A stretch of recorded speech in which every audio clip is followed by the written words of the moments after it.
Hello guys, welcome back to the study spot one YouTube channel. आज हम फिर से आ गए हैं एक अगले थ्योरम के साथ। तो ये थ्योरम थोड़ा सा लंबा है, थोड़ा सा डिफ़िकल्ट है, यानी मॉडरेट है, डिफ़िकल्ट नहीं बोल सकते, समझ जाएगा, इजी यानी मॉडरेट लेवल का है थोड़ा सा। तो प्लीज़ इसे ध्यान से देखें तो आपको ये आराम से समझ जाएगा। ऐसे है तो थोड़ा सा बड़ा, थोड़ा सा लेंदी है, यानी 1.5 पेज यहाँ पे लिखा है, लगा हुआ है।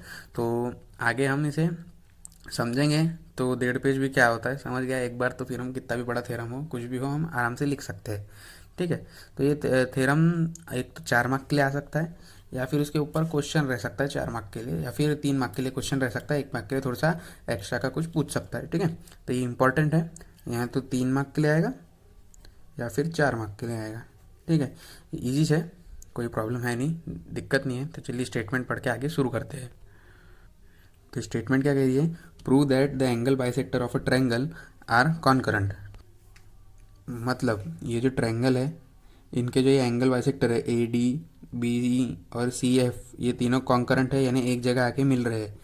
ये हम ऐसे तो लिख सकते हैं, ऐसे तो देख सकते हैं कि देख के तो बता सकते हैं कि मिल रहा है करके, लेकिन हमको थ्योरेटिकल भी तो प्रूव करना है। हम ऐसे तो नहीं लिख सकते ना बोर्ड के पेपर में कि भाई दिख रहा है और हमने लिख लिए। तो ऐसा नहीं है, हमें थ्योरेटिकली प्रूव करना पड़ेगा। तो चलिए हम आगे बढ़ते हैं। मैं पहले ही बता रहा हूँ गाइस, ये थोड़ा सा मॉडरेट लेवल है इस थ्योरम का, यानी थोड़ा सा लेंदी है। तो ध्यान से देखना तो अच्छे से समझ जाएगा, अदरवाइज 2-3 बार भी देखोगे तो समझ जाएगा, इसलिए देखते रहिए और इन्जॉय कीजिए। तो चलिए शुरू करते हैं।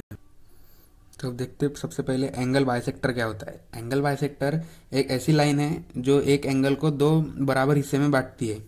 देखिए यहाँ पे, ये समझिए एक एंगल है, ठीक है, ए बी और सी। ठीक है। तो यहाँ अगर ये बीच से एक लाइन जाती है ऐसी, ये इसको और इसको दोनों बराबर हिस्से में बांटती है, यानी दोनों बराबर इक्वल एंगल्स में बांटती है, तो इसको अपन बोलेंगे एंगल बाइसेक्टर। होप आपको ये समझ गया होगा। तो चलिए हम आगे बढ़ते हैं और शुरू करते हैं। देखिए क्या है बोला गया है सबसे पहले, let A B and C be the vertices of triangle. मतलब ये जो ट्रायंगल है, इसके जो वर्टाइसेस है यानी कॉर्नर पॉइंट्स, वो ए बी और सी है। ठीक है। आगे क्या बोला गया है? Let A D B E and C F be the angle bisector of the triangle A B C. मतलब A D B E and C F be the angle bisector, यानी इस वाले एंगल का ए डी जो है वो angle bisector है, इस वाले जो बी एंगल है उसका एंगल बाइसेक्टर बी ई है, और ये जो सी एंगल है उसका एंगल बाइसेक्टर सी एफ है। ठीक है। ये दोनों एंगल इक्वल है, ये दोनों एंगल इक्वल है, ये दोनों एंगल इक्वल है। तो आप दे देंगे इन सब के जो जो पॉइंट है A B C D E F, इन सभी के पोजीशन वेक्टर। तो लिखा ही गया है, let A vector B vector C vector D vector E vector, ये ई है एक्चुअल में, and F vector be the position vector of the point A B C D E and F respectively. अब आगे ये जो B से लेके सी तक का जो डिस्टेंस है वो एक्स ले लेते हैं। देखिए यहाँ पे ये वेक्टर लगा है, वेक्टर के ऊपर मॉड लगा है। तो वेक्टर के साथ जब मॉड लग जाता है तो ये सिर्फ मैग्नीट्यूड बढ़ जाता है, यानी वेक्टर के साथ जब मॉड लगा है तो ये मैग्नीट्यूड बन जाता है, मैग्नीट्यूड यानी लेंथ। तो ये बी से लेके सी तक की लेंथ एक्स है, ए से लेके सी तक की लेंथ वाई है। ठीक है। और ए से लेके बी तक की लेंथ जेड है, यानी A C X, sorry B C X, A C Y और ए बी जेड। ठीक है। होप इतना आपको समझा होगा, इतना समझ गया होगा तो आगे थोड़ा सा इजी है इससे। यहाँ पे आगे क्या बोला गया है कि ये जो एंगल बाइसेक्टर है, ये ए और डी हमने बताया है कि एंगल बाइसेक्टर है। तो ये जो ए डी है वो, सॉरी, ये जो एंगल बाइसेक्टर है ए डी, वो कहाँ मिल रहा है? ये डी पॉइंट में मिल रहा है। कहाँ पे? ये बी सी बी और सी के लाइन पे। तो क्या बोला गया है, यहाँ जो एंगल बाइसेक्टर है A D meet B C at the point D, यानी जो ए डी है वो यहाँ मिल रहा है डी को, बी सी को मिल रहा है डी पॉइंट पे। ठीक है। तो ये जो पॉइंट है इसने बी सी को दो दो रेशो में कट किया है, उन रेशो का नाम क्या है? Z is to Y. ये इसके पहले का जो सेक्शन फॉर्मूला है उसमें क्या लिखे थे हमने? M is to N. तो यहाँ लिखे जेड इज टू वाई, थोड़े से नाम अलग है, देखिए घबराइए मत, सब इजी है, बस थोड़ा सा नाम चेंज किया गया है। बी और सी को जेड इज टू वाई के रेशो में कट किया है। ठीक है। वही लिखा है, point D divides the segment B C internally in the ratio Z is to Y. इसीलिए हम सेक्शन फार्मूला लगाएंगे तो नॉर्मली क्या बनेगा अपना, जो ये जो डी वेक्टर है, तो डी का पोजीशन वेक्टर लिखे स्मॉल डी लिखें, तो Z C vector plus Y B vector whole upon Z plus Y, है ना, यही लिखते थे।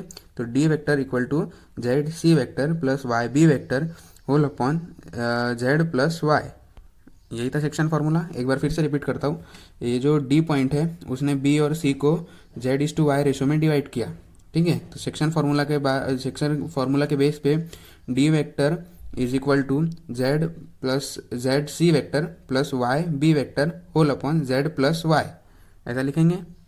तो वही यहाँ पे फिर से लिखे हैं हमने। देखिए, अगर आपको नहीं समझा होगा तो आप फिर से वीडियो पीछे ले जाकर देख सकते हैं। इसमें अच्छा फीचर है यूट्यूब का जो पीछे ले जाके देखा जा सकता है, तो आप पीछे ले जाके देख सकते हैं अगर नहीं समझा हो तो। नहीं तो हम आगे बढ़ते हैं, ठीक है। तो ये जो नीचे का जो है ये जेड प्लस वाई, इसे हम इधर मल्टीप्लाई कर देंगे तो डी वेक्टर के साथ ये मल्टीप्लाई हो जाएगा। D vector equal to Z plus Y equal to Z C plus Y B. ये Z C plus Y B numerator जैसा का वैसा ही है। तो अभी आगे देखते हैं। वो जो लास्ट वाला थ्योरम था जिसमें हमें मीडियंस और कॉन्करेंट, उसमें हमने ए को बी को और सी को तीनों को ऐड किया था एक एक बार। वैसे ही यहाँ पे देखिए जेड सी है, वाई बी है, प्लस एक्स ए नहीं है, तो इसलिए हम यहाँ पे एक्स ए को ऐड करेंगे, इस साइड भी एक्स ए को ऐड करेंगे क्योंकि दोनों साइड बैलेंस होना ना।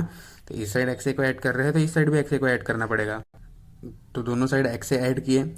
उसके बाद उसके नीचे हम दोनों side x plus Y plus Z को ऐड कर देंगे अपने डिनोमिनेटर में। इधर भी x plus Y plus Z को ऐड कर देंगे क्योंकि दोनों साइड बैलेंस होना चाहिए। तो ये क्या बन जाएगा, D Z plus Y plus X A whole upon X plus Y plus Z equal to X A plus Y B plus Z C whole upon X plus Y plus Z. ठीक है, तो इसका काम यहाँ पे ख़त्म होता है। अब जो आगे का पार्ट है वो देखिए। अभी तक हम डी वेक्टर को कंसीडर करके चल रहे थे और उसी के बारे में बात कर रहे थे। अब बारी है ई वेक्टर की। तो ये जो ई वेक्टर है यहाँ पे देखिए, ये जो बी ई है वो ए सी को कहाँ मिल रहा है, ई पॉइंट पे, और ये ई पॉइंट का ए सी को एक्स इस टू जेड में डिवाइड कर रहा है, ठीक है। तो देखिए ये ई पॉइंट ए सी को एक्स इस टू जेड में डिवाइड कर रहा है, तो हम क्या लिखेंगे, E vector equal to X A plus Z C, X A plus Z C whole upon X plus Z, ऐसा ही लिखेंगे। तो सिमिलरली करके हमने यहाँ पे लिख दिया Z C E vector equal to Z C plus X A whole upon Z plus X. फिर ये जेड प्लस एक्स को इधर लेके जाएंगे तो E vector equal to Z plus X equal to Z C plus X A. यहाँ पे देख सकते हैं वाई बी की कमी है, तो ये वाई बी को ऐड कर देंगे हम दोनों side. E vector equal to Z plus X plus Y B vector equal to Z C plus X A plus Y B, ठीक है। अब दोनों साइड हम वही X plus Y plus Z add कर देंगे तो ये क्या बन जाएगा, E vector equal to Z plus X plus Y B whole upon X plus Y plus Z, और इधर भी X A plus Y B plus Z C whole upon X plus Y plus Z. उसका काम भी वहीं पे ख़त्म होता है। अब बारी आती है एफ की, एफ फैक्टर की। तो एफ फैक्टर को भी हम देख के लिख सकते हैं, डायग्राम से देख के, X A plus Y B plus X plus Y, ठीक है। ये लिखने के बाद हम एक्स प्लस वाई है उसे हम इधर मल्टीप्लाई कर देंगे एफ से, तो क्या बन जाएगा, F X plus Y equal to X A plus Y B, ठीक है। अब यहाँ पे भी देखिए X A plus Y B है पर जेड सी नहीं है, तो जेड सी को दोनों साइड ऐड कर देंगे तो X A plus Y B plus Z C बन जाएगा। वैसे ही इधर F X plus Y plus Z C बन जाएगा, ठीक है। तो अभी दोनों side X plus Y plus Z को ऐड कर देंगे, इधर भी X plus Y plus Z को ऐड कर देंगे, तो दोनों साइड बैलेंस हो जाएंगी, रहेगा तो ऊपर का न्यूमरेटर वैसा ही। तो ये हमारी तीसरी इक्वेशन बनी। बाकी को एक वो नंबर 1 इक्वेशन और नंबर 2 इक्वेशन हम देख के रखे, ठीक है। तो हम आगे लिखेंगे फ्रॉम 1 2 एंड 3। आप तीनों में देख सकते हैं कि ये जो राइट हैंड साइड है, ये जो राइट हैंड साइड है ना, वो तीनों का सेम है। देख लीजिए कि ये जो तीनों का राइट हैंड साइड वो सेम है, तो हम ये 1 2 और 3 इक्वेशन से कह सकते हैं कि उनका लेफ्ट हैंड साइड भी सेम होगा। इसलिए क्या लिखेंगे, D vector X plus Z plus Y plus X A vector whole upon X plus Y plus Z equal to E vector Z plus X plus Y B vector whole upon X plus Y plus Z. वैसे ही F vector X plus Y plus Z C whole upon X plus Y plus Z vector equal to X A plus Y B plus Z C whole upon X plus Y plus Z vector, ठीक है। Equal to हम क्या करेंगे, H, जी नहीं है ये H है, इसको मान के चलेंगे हम से करके। पिछले बार भी से किए थे, इस बार भी से किए, ठीक है। तो आगे ये जो तीनों वेक्टर्स है अभी लिख लिए ना हमने, तो वही रिपीट किया गया है नीचे, सेम टू सेम ही है। इसको रीअरेंज करके अच्छे से लिखा गया है नीचे।